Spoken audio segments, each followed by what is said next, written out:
السلام علیکم ورحمۃ اللہ وبرکاتہ۔ اگلی پچھلی نشست میں ہوائی جہاز اور ایروپلین میں سفر کی ہدایات اور آداب پیش کیے گئے تھے، اس کی یہ دوسری قسط پیش خدمت ہے۔ اس سفر میں ایک بات یہ یاد رکھنی چاہیے، بلکہ کوئی بھی سفر ہو تو کھانے کے تقاضے کو جتنا ہو سکے دبانا چاہیے۔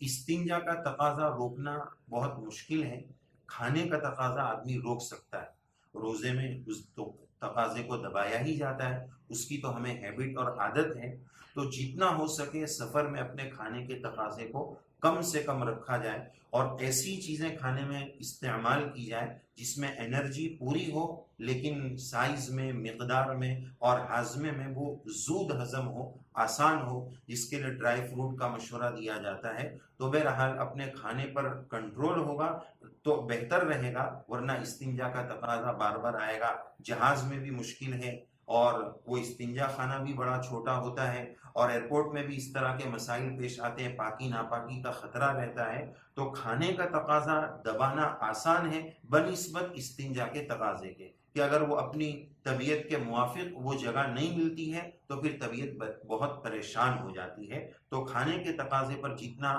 کنٹرول ہو سکے، کم مقدار میں کھایا جائے، سفر میں اتنا زیادہ بہتر ہے۔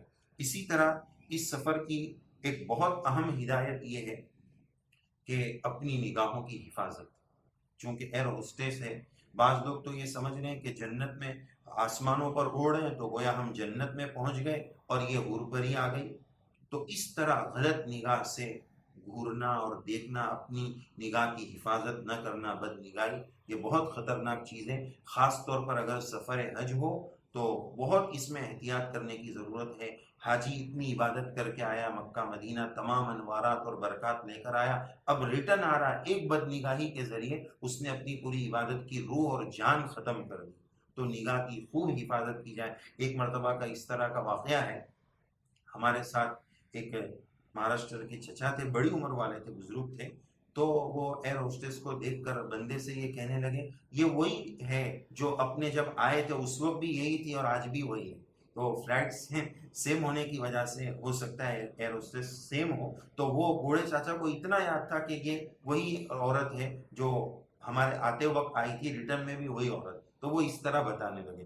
بہرحال خلاصہ کلام یہ کہ نگاہ کی ہم خوب حفاظت کریں، خاص طور پر سفر حج ہو تو حج کی روح برباد نہ ہو جائے، اس کے لیے اس کا خاص اہتمام کریں۔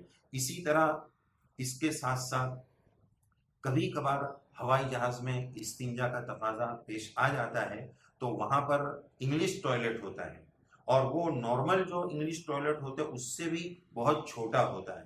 بہت سارے لوگ اس پر چڑھ کر بیٹھ جاتے ہیں، اس پر اس طرح وہ بیٹھنے کا طریقہ نہیں ہے۔ انگلش ٹوائلٹ پر اسکوٹر کی طرح، اسکوٹر پر کس طرح پاؤں رکھ کر بیٹھتے ہیں، اس طرح انگلش ٹوائلٹ پر بیٹھنے کا طریقہ ہے۔ وہ ہے انگلش ٹوائلٹ بہت بدنام، لیکن اس میں سہولتیں بھی ہیں، اور اس کے ساتھ ساتھ اگر پاکی صفائی کا، چھینٹے نہ اڑنے کا پورا اہتمام کر لیا جائے تو آسانی بھی اس میں ہو سکتی ہے۔ اس کو استعمال کرنے کا یہ طریقہ ہو سکتا ہے کہ پائجامہ یا پینٹ جو بھی پہنا اس کو لٹکا دیا جائے، کپڑے کم سے کم رکھے جائیں تاکہ اس کے ملوث ہونے یا گندا ہونے کا خطرہ نہ ہو اور سکے تو کچھ ٹیشو وہ استنجا خانے میں ڈال دیے جائے تاکہ پیشاب کرے تو وہ چھینٹے اڑ کر نہ ہو۔ اور جہاز میں ایسا بھی ہوتا ہے کہ استنجا کے لیے الگ سے پانی نہیں ہوتا ہے یا نہ کے برابر ہوتا ہے، تو وہاں پر ٹیشو پیپر ہوتے ہیں، تو اس سے استنجا کا طریقہ یہ ہوگا کہ پہلے استنجا کو اور ناپاکی کو سوکھے ٹیشو سے صاف کر لیا جائے، پھر ہاتھ دھونے کا جو بیسن اندر ہی ہوتا ہے اس میں ٹیشو کو گیلا کر کے مقام استنجا کو اس ٹیشو سے صاف کر لیا جائے۔ مکمل صفائی کا اطمینان ہو جائے گا تو انشاءاللہ پاکی ہو جائے گی۔ کوشش اس بات کی کرنی چاہیے کہ جہاز میں، فلائٹ میں بیٹھنے سے پہلے پیشاب پانی کے تقاضے سے اور وضو کے تقاضے سے ہم فارغ ہو جائیں۔ کبھی کبھار نماز کا وقت اندر آنے والا ہوتا ہے تو پورا مجمع جو ہے وہ وضو کے لیے جاتا ہے، پھر وہ فلائٹ کا اسٹاف جو ہوتا ہے وہ ناراض ہوتا ہے۔ ظاہر ہے ان کی ناراضگی برابر ہے کہ اتنے سارے لوگ ایک ساتھ اگر پانی واش روم میں بہائیں گے تو جہاز کی وائرنگ میں پانی پہنچنے کا بڑا خطرناک خطرہ ہے، تو اس لیے وہ پھر ناراض ہوتے ہیں۔ ان کی ناراضگی بجا ہے تو ان کے ساتھ کوپریٹ کرنا چاہیے، تعاون کرنا چاہیے، ہو سکے تو وضو اور استنجا وغیرہ کے تقاضے سے جہاز میں بیٹھنے سے پہلے فارغ ہو جائے. پھر جب نماز کا وقت آ جائے تو پہلے تو ایئر سعودی میں ایسا ہوتا تھا، خاص طور پر ایئر سعودی میں، کہ اس میں نماز پڑھنے کے لیے پیچھے کچھ سیٹوں کی جگہ خالی رکھی جاتی تھی، وہاں سیٹیں نہیں ہوتی تھی. لیکن اب کچھ وقفے سے 1-2 سال سے وہ سیٹیں اس کی جگہ بچھا دی گئی ہیں، نماز پڑھنے کی جگہ نہیں ہوتی ہے. یاد رکھنا چاہیے کہ نماز میں قیام یعنی کھڑے رہ کر نماز پڑھنا فرض ہے. اب اگر ایسی کوئی جگہ نہیں مل پا رہی ہے تو اب اس صورت میں بیٹھ کر اپنی سیٹ پر نماز پڑھ لیں اور بعد میں اس نماز کی قضا بھی کرے.